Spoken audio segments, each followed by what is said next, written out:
All right, here we go. We'll look at some torsion stuff here. I'm starting to work on grading those tests, so I'm working on it. Got a ways to go.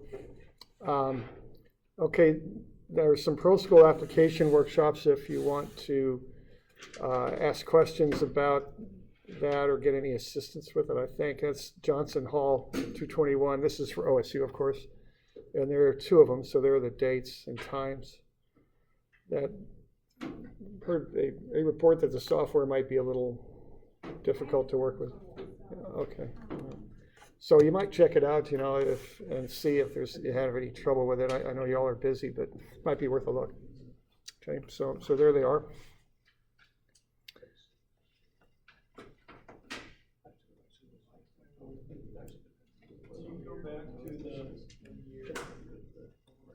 What's that now? This? Yeah, it's on the. Okay, we're good? Okay, thanks.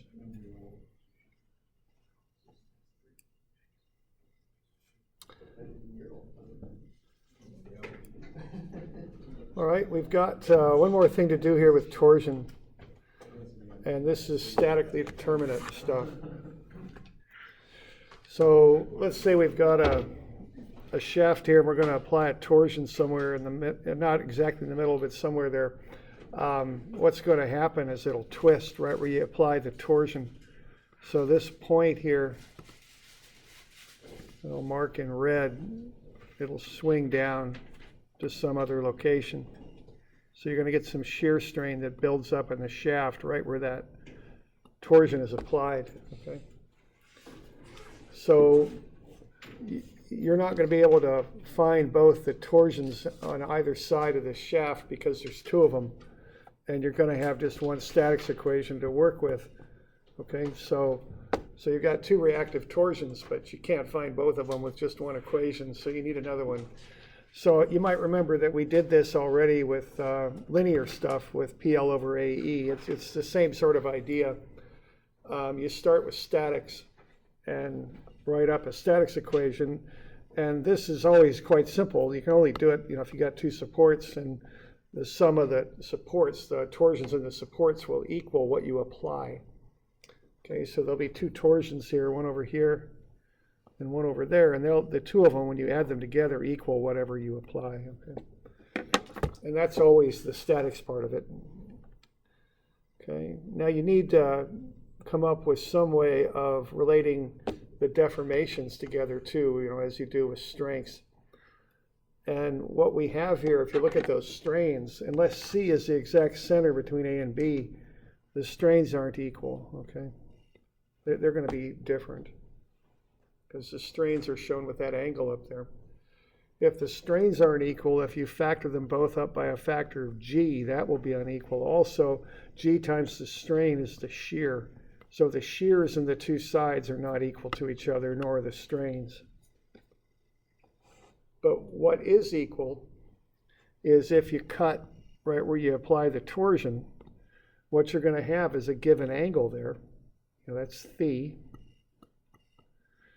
And you've got the same angle regardless of which side of your cut you're looking at. You could look, cut it open like I'm showing and look at it on the AC side or on the BC side.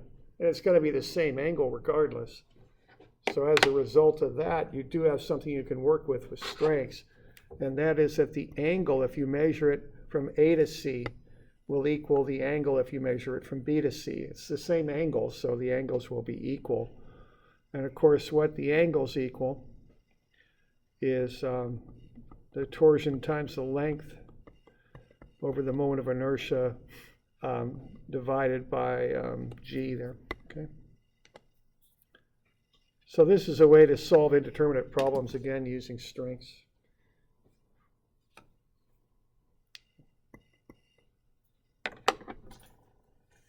So why don't we have a look at an example of this one, just so we can see how to work through one of these.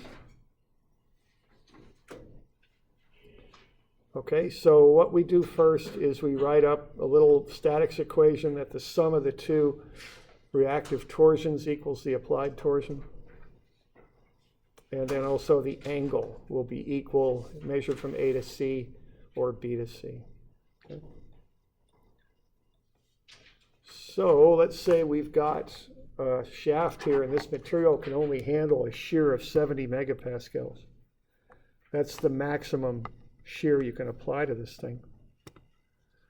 Let's kind of have a look here. All right, let's figure out how much torsion we can apply here. What's the maximum torsion we can apply at this point C? Okay. We've got G here. We can find the moments of inertia of these two shafts that are welded together. So we got AC and BC. So we can find the moments of inertia of both of them. Just pi over 2 times the radius to the 4, and that's about it on that.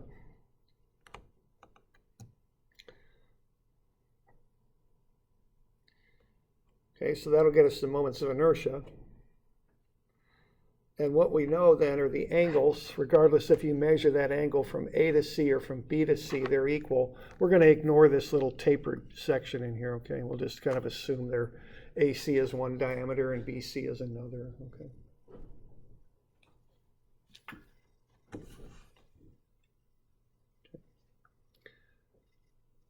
All right, so what we're going to do here, we're going to get another relationship between the torsions by using this angular relationship. So what we're going to have there is the torsion in AC times its length of 0.2 meters divided by its moment of inertia and divided by the G value, shear modulus. Okay. So this is on the AC side here.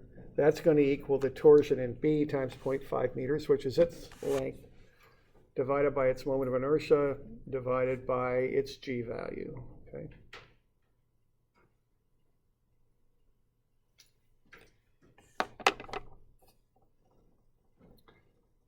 Okay.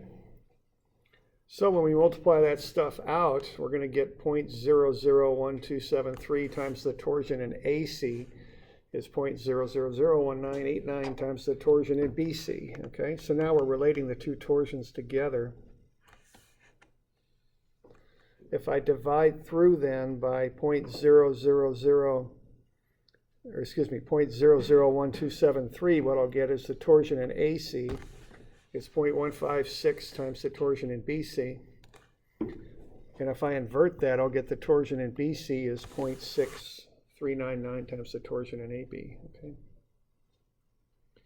And being as these things are in the same assembly, these ratios always hold because that angle at C will be the same, you know, for either side.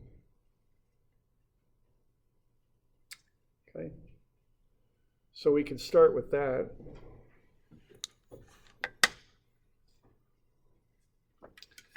Any questions on that?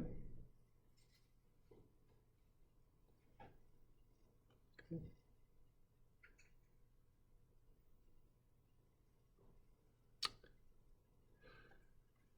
All right, now the next thing I would do, there's different ways to solve this. The next thing I'd do, I'd find the torsion that each side can take simply based on the shear, the maximum shear value, okay?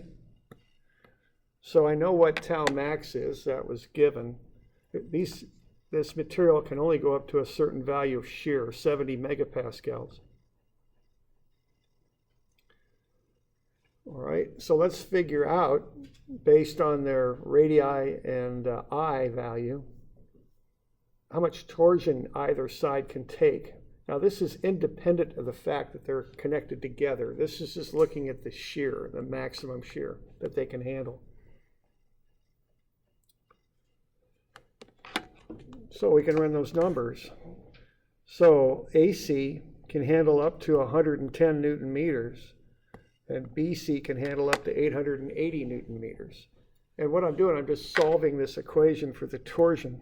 It's tau I over R.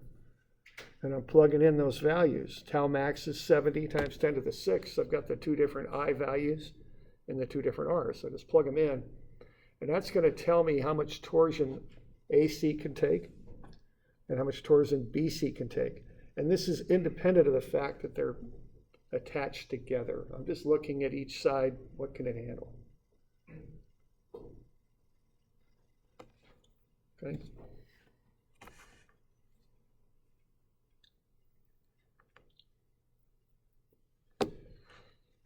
So what I've done here, I've done two independent things. I've looked at the ratio between the two angles based on the fact that they're attached together, and then I've looked at tau max and figured out how much torsion can be applied to either side. Okay. So to kind of finish this off, I'm going to look and see which one of these, I kind of think of taking this assembly, putting like a pipe wrench on it or something, and just starting to twist it, okay? And just keep twisting and twisting until one of those limits is reached. That's kind of how I think about this, okay? So I'm just going to take a wrench, think about putting it on there, and then I'm just going to start pulling on that thing and twist that shaft. And how hard can I keep turning it until one of those limits is reached, okay? And so the limits are those numbers that I have right here, 110 Newton meters and 880 Newton meters. So I got to figure out which one of those maxes out, which one reaches the limit first, okay? And the way I can do that is I know the ratio between the two sides, the two torsions on either side. TAC is 0.1562 TBC, and TBC is 6.399 times TAC. Okay, so I'm going to figure out which one hits its limit first. So I'll plug 880, which is TBC max, over here. 0.1562 times 880 is 137.5. That's too big, okay? AC can't go that high. So when I plug AC into this equation here, the 6.399 times AC is equal to TBC. I plug that 110 in over there times 6.399. That's 704. That's still under the limit for BC. So what's going to happen here is AC maxes out first at 110. Once I reach that point, I can't apply more torsion because AC will go over the limit. Okay? So when AC hits 110, that reaction over at A, the corresponding reaction at B is 704. And the torsion I can apply is the sum of the two. It's 814. Okay? So what we found out here is that you take AC up to its maximum of 110, you got to stop then. If you twist any more, you're going to drive AC too high. And when AC is 110, BC is 704. So the applied torsion is the sum of those two because those are the reactions.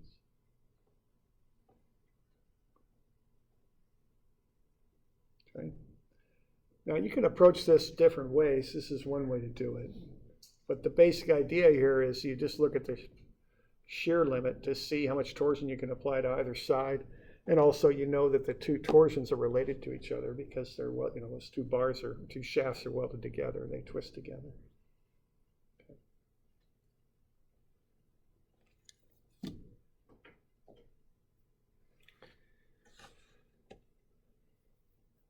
Y'all got any questions on that one?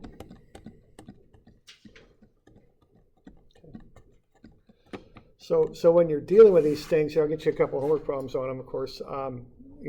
Just keep that in mind, that you've got the static side and then you've got also the angular side, the phi equals TL over IG, okay? And you work with both to get to whatever solution you need to get to. Okay. So that's a little bit there on torsion shafts to finish that up, okay?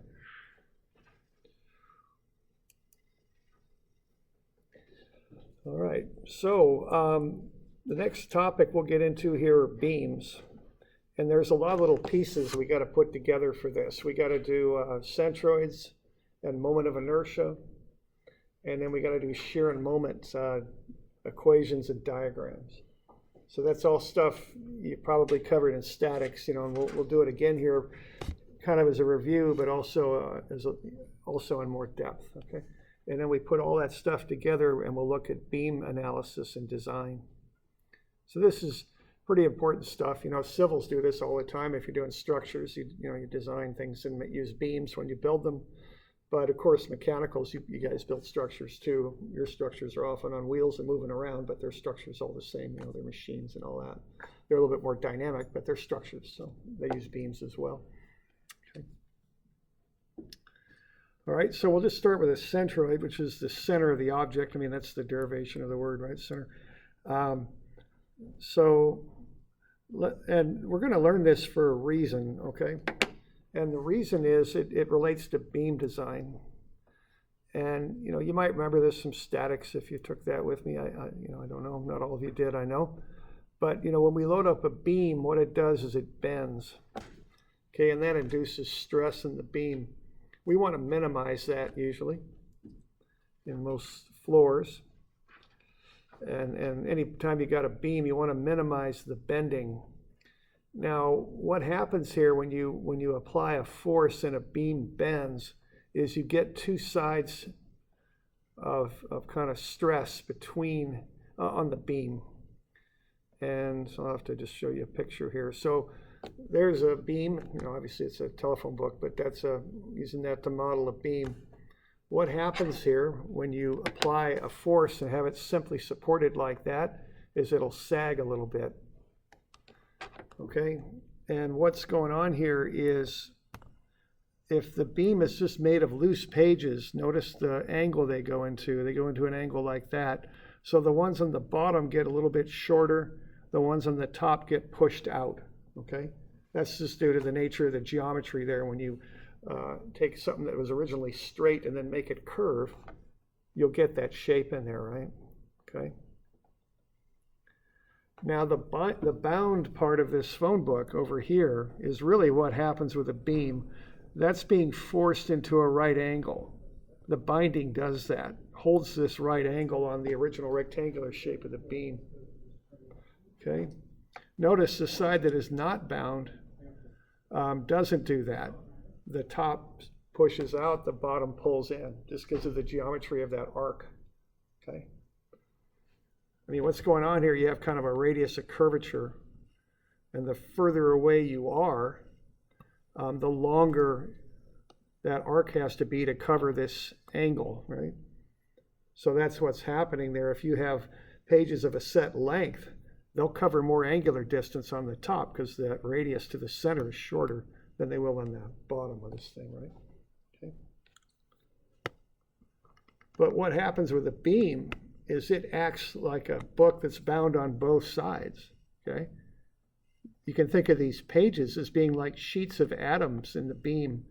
You know, when you make a beam out of metal, out of iron, or, you know, steel or whatever it is, one way to look at it is, you know, it goes into like a crystalline pattern of atoms. You can think of those atoms as being like sheets of paper. They can't just slide across each other like that. They're held into a certain shape.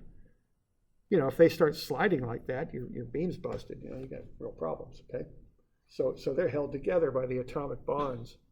So what happens to make that occur is these sides have to be stretched out and that side has to be pushed in. That's required to keep the shape and the structural integrity of that thing together, okay? As a result of that, the top of this thing is in compression. It's being pushed in. It gets shortened up a bit, and the bottom is in tension. That effect gets more pronounced the further out you go. So there's a line that runs right down the middle, and it's called the neutral axis. And this is a line that we want to know its location of because we use it to calculate things about that beam, okay?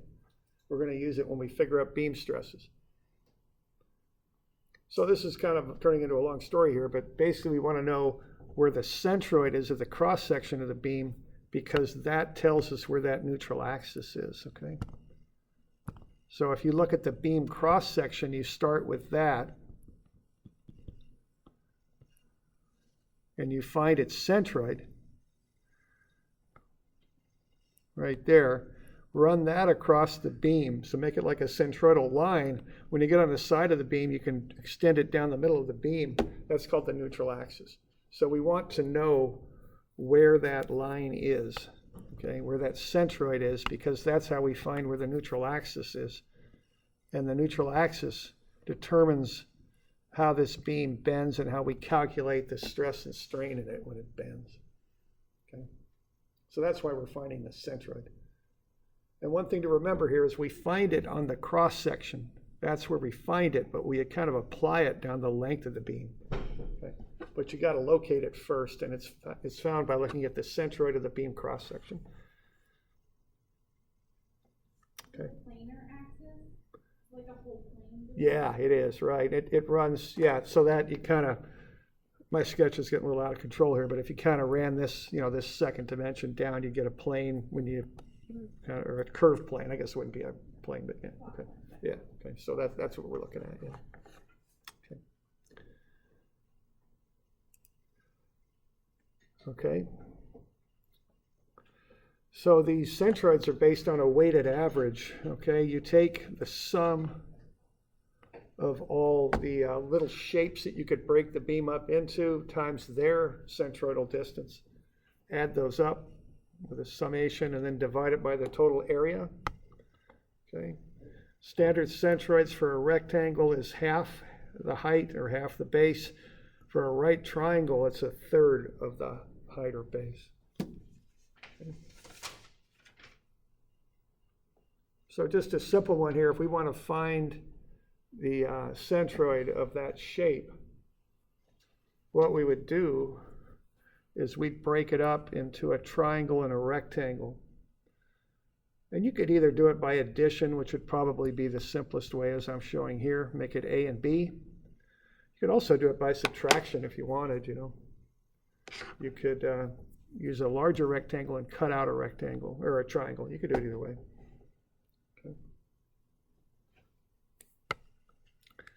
So I like to do these things in tables. Okay, so why don't we do the first one here by addition. So if you've got that A and B, you all remember this? Most of you took statics from me filling in these tables. I like to do tables because I make less mistakes. So once you fill that in and get that centroid figured out. Hopefully that's a better review. If you got questions, let me know. Get the areas calculated and find the centroidal distances is what you want to do on those.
Y'all getting that okay?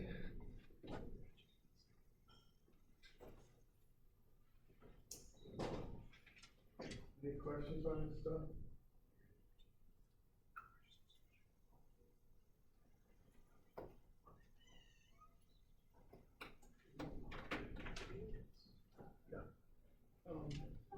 For the line here, are you supposed to measure from, oh, yeah, you are. Yeah, measure from one line. I usually measure from the base to the lowest point. You don't have to, but I usually do. We are at that. Question? Break it up into pieces. You know, so you got a rectangle with a triangle on top. You measure everything from the base up. You got to have one reference line on these. That's one thing where people get a little confused sometimes.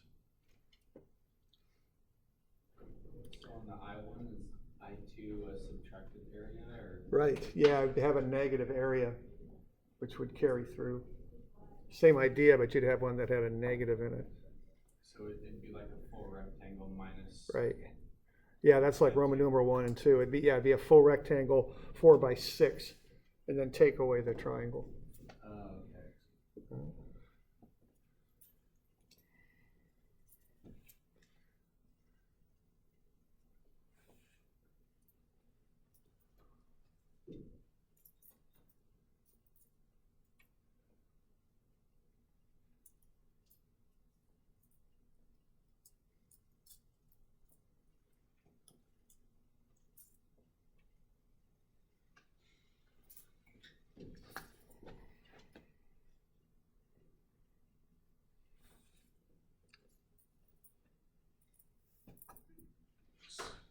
Can you say that, what you said again, so like I is supposed to represent like the entire rectangle? Yeah, just, you know, you can do these by subtraction, so it's often a handy thing to do.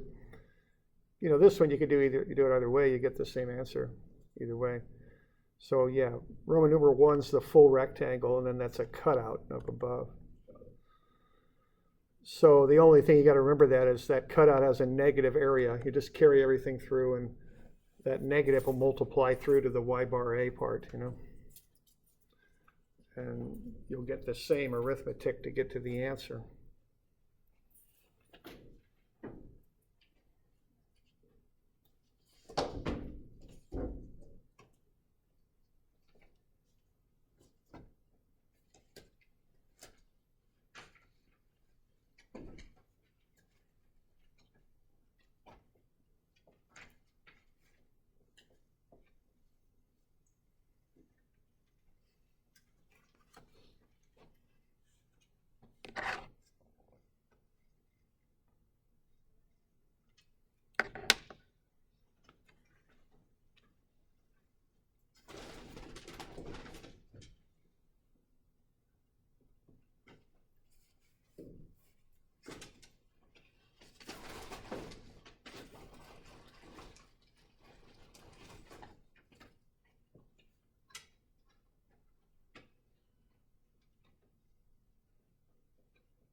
And so there's that shape. I've got it balanced on the centroid line. So that's what that centroid line is. If the plate's of uniform density, it's the balance point for the thing. That's why that weighted average works. You're basically doing a series of moments based on the area of the center, and they balance out from the center. So if you were to find like the weight of each one of the little pieces of that, and you know, put a vector pushing down from those weights, they would balance about that line. They would equal 0. The sum of the moments would be 0, about that center line.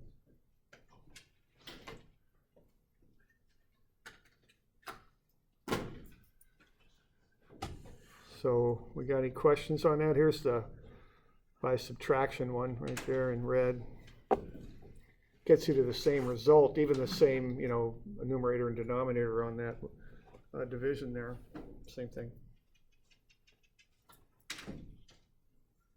Okay, so what this does, this identifies the neutral axis. Okay, that's that line about which a beam bends. And that's the first step in being able to design a beam, is to figure out where that's at. There's a number of other steps, but that's the first one.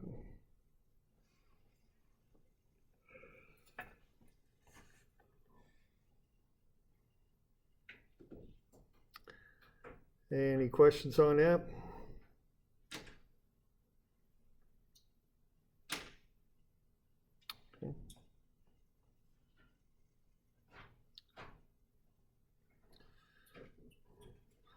Okay, so that's step one.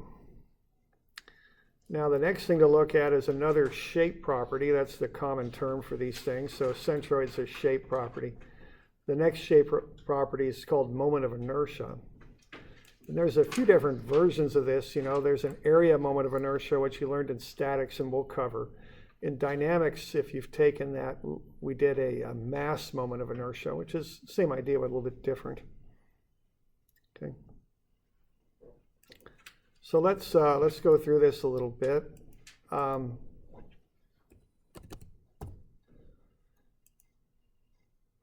Okay, when a beam is loaded, it bends. And, you know, often as engineers, you want to minimize the bending. Okay. So when you apply that force, that beam will flex a little bit. Now, beams that go under a floor are called joists. And this is actually in your packet, I think, these pictures.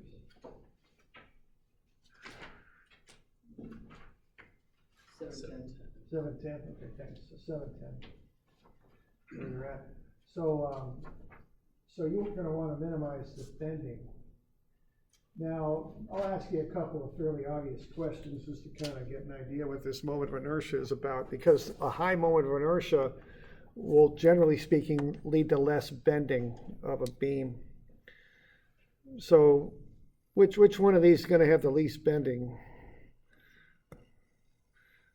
I'd hope the bigger ones, right? Okay, so a large size leads to a high moment of inertia. That's one thing that does. We'll find it, I'm sure. Yeah, there it is. Okay. Now these beams here have the same cross-sectional area. Which ones would lead to the least bending in this case? And I've already got the right one circled. See, I got that all planned out. Right, and see what you do, you turn the beam so it kind of resists that downward force, right? You don't want to lay the beams flat. They'll flex quite a bit more. I think we all intuitively know that.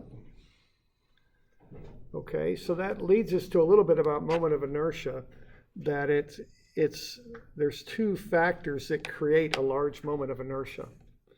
And what they are is the shape, the size, but also how it's laid out, okay? How the distance of that large area and how far it is from the axis you're calculating moment of inertia about, okay? Okay, so the first factor is area, but the second factor is placing the area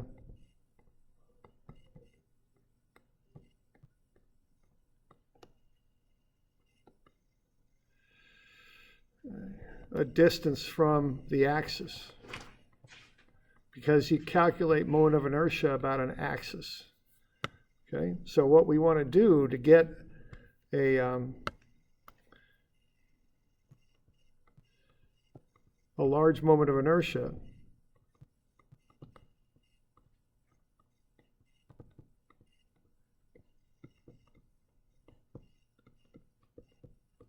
is get that area out away from the axis.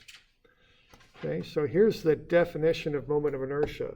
It's the integral, which means to add up, of y squared, which is a distance times the area that you're measuring to the distance. So when you calculate a moment of inertia, you start with an axis that you're measuring about. Then you measure to an area, square the distance, the y distance there, multiply it by the area. And then add up all the y squared dAs that make up that shape, okay? So to get a large moment of inertia, what you want to do is have a large area, but also place that area so it's a long ways away from the axis. So what I mean by that is if you're building a floor and you don't want it to flex a lot, here's your axis of bending. That doesn't work real well because all the area is clustered around the axis. What works better is if you turn that beam on its edge, then you've got that area a long way from the axis. It's more effective for you then, okay? All right, so that's the basic idea behind a moment of inertia is that. So you want a large area, but a large area from an engineering perspective, one, it costs money for the material, and two, it adds weight, okay, to your structure. So you want to use that area you've got as effectively as you can. So you want to get that area a long way away from your axis of bending. Okay. So we went through this already, this idea of this neutral axis and the tension and compression. Moment of inertia resists this bending action, is essentially what it does. So if you're designing a structural beam, you want a high moment of inertia while using the smallest amount of material you can. So what's the typical shape for a structural beam? Yeah, I-beams, okay? And these have been used for many years, for kind of as long as people have been able to form metal effectively. They've been using this shape. So we got all different types of I-beams, but the common feature is they're often eyes or they're derived from eyes. So the old eye style is an American standard. That's an S-type beam. Nowadays, most structures are built with wide flange beams, Ws. There's also a couple others. There's a miscellaneous category, which kind of catches things that aren't S's or W's. And then there's HP, which is heavy pile. That's used, civil engineers use those for foundations. They'll drive them into the ground. And they're just I-beams that are driven in. If you're around a pile driver, you'll get a headache pretty quick. I think you hear that just bang, bang, bang continuously. Okay. And so these are made heavy, so they'll take the impact of that hammer dropping on them. Okay. T's and channels are both half of an eye. Pipes and tubes are often used for columns. So basically you're finding the moment of inertia about that center point. You're throwing all the area of the material out away from the center with those. Okay. And then a nice trick with these is you fill them with concrete. That stiffens them up a little bit, you know.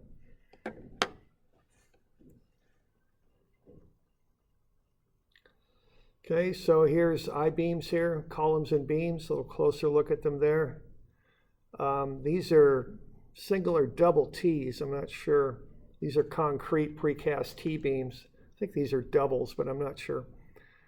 This is an old style of construction. It was actually used on this campus quite a bit. So this is how the roof of the campus is made up. If you go into Takina Hall and look up at the ceiling, you'll see these. I can't remember if they're singles or doubles on Takina Hall, but have a look sometime the next time you're there. Most of the campus has these false ceilings, but if we look up, if we were to get past the ceiling here, we could look at those T-beams above our head right now. There's a pipe being used as a column. Again, all that material is being thrown out from the center.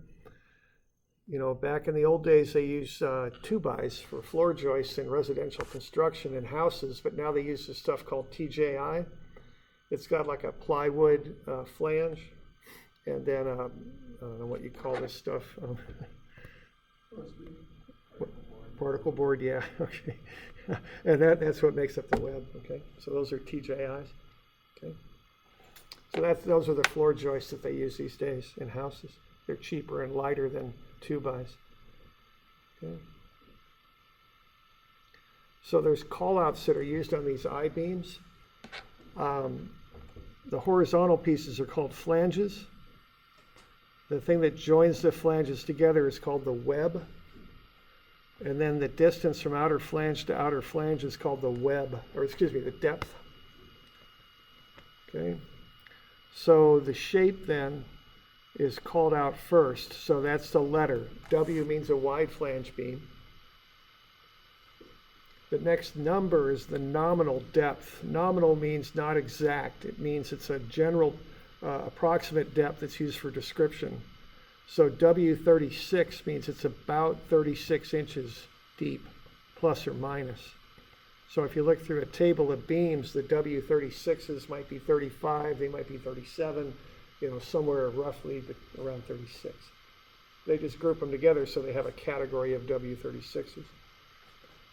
And then the 300 is the pounds per foot, because that's a very important number when you're doing structural design, because the beams themselves make up a lot of the load in the structure.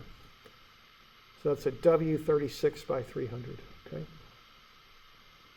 So that's a common call out on these things.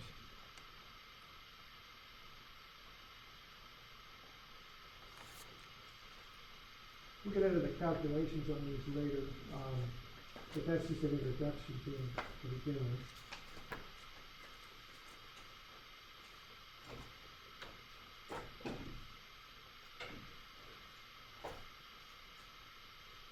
So I'll get you a couple of these to work out. How about 322 and 320? Oh, no, those are the wrong ones. I'm sorry. 311 and 312. 311 and 312. So these will be due next week. We'll come back to torsion just a little bit tomorrow, and then we'll get more into these beams on Friday. So these are due Wednesday, the 17th.